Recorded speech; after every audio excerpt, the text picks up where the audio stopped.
Hello and welcome to the training session for entry of grades and pay scales as applicable in the school.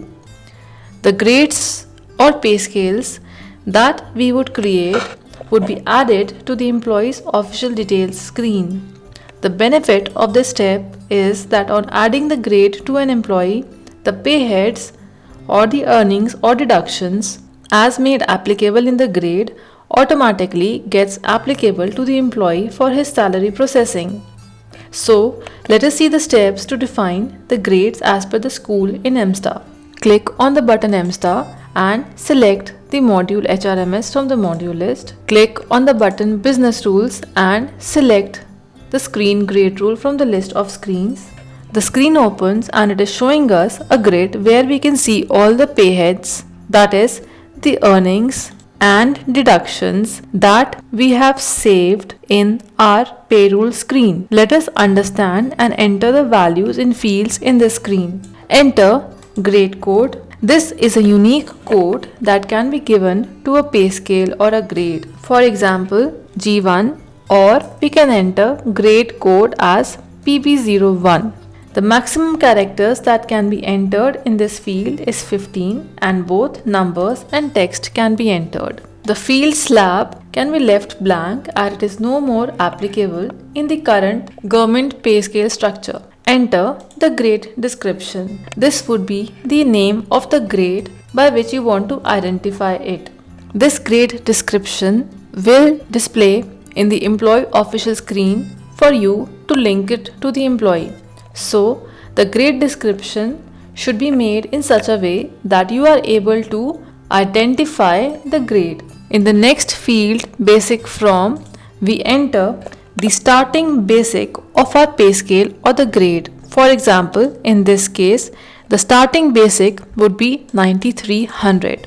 In the application, basic currently refers to the pay in pay band as per the 6th pay commission. When we assign the grade to an employee, then this basic automatically gets displayed in its pay structure, and in this field we can enter only numbers. In the next field, basic 2, we enter the maximum basic of the grade. In this case it is 34,800.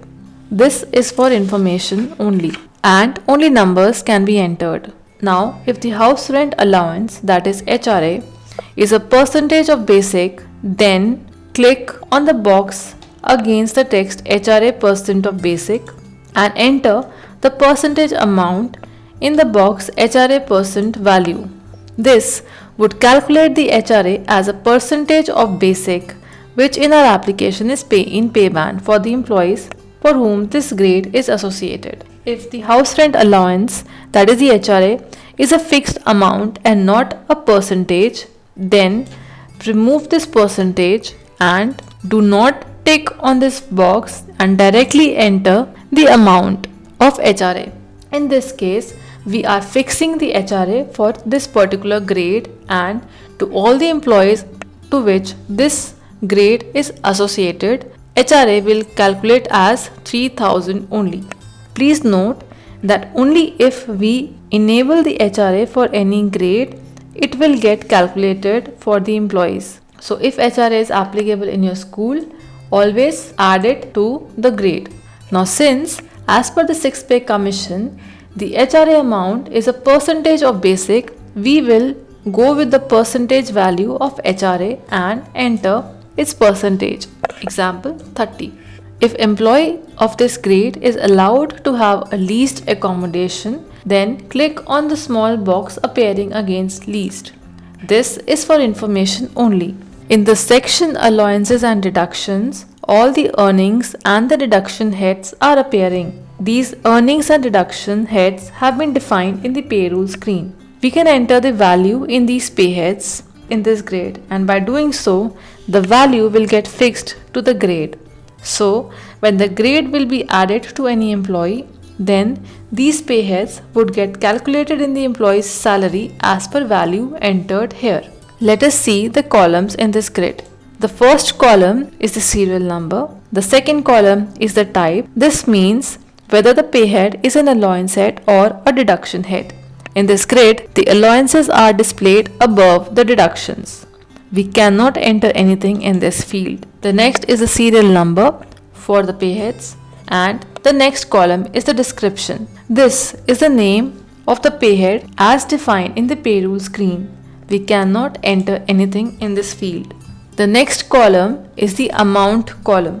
Here we will enter the value of the payhead as applicable in the grade. Example, for a payhead called grade pay, we can enter the value as a fixed value of 2400. Similarly, for the payheads which are the percentage payheads, we can enter the percentage value here. The last column is helping us to understand whether for a particular payhead we have to enter a fixed amount or a percentage value. In case it is showing us the rupees as value, that means for this particular allowance we have to enter a fixed value. Whereas for the payheads where it is showing a percentage symbol, which means that for this particular payhead we have to enter the percentage value. Similarly, we can enter other payheads values fixed for a particular grade.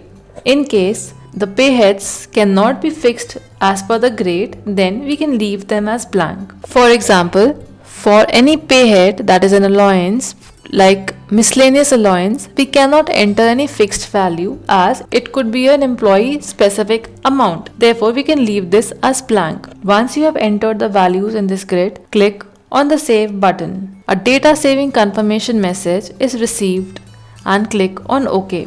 Click on the Clear button to clear the screen and repeat the steps to define more grades or pay scales. Now it is important to check that the grade that we have entered and saved is saved properly. For that, click on the View button and a window list of available grades open, showing us the list of all the grades that have been prepared already.